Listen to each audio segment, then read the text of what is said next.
Dapat tigilan na itong korupsyon sa administrasyon ni BBM at may mananagot.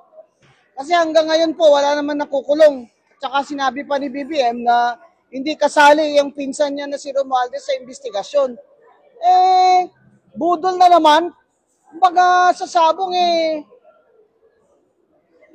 masyado namang yan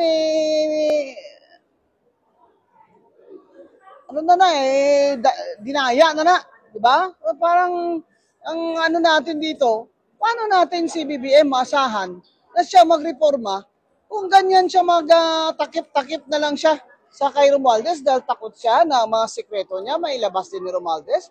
Paimbestigahan niya muna si Romualdez. Ipa-freeze niya muna ang mga assets ni Romualdez. Maniniwala ako sa kanya. Sa ngayon, di ako naniniwala sa kanya kasi ang hirap naman kasi si Bongbong, lagi na lang tulog. Ngayon lang nagising yata ito, 3 taon na. So, Mr. President, galaw-galaw naman kayo dyan.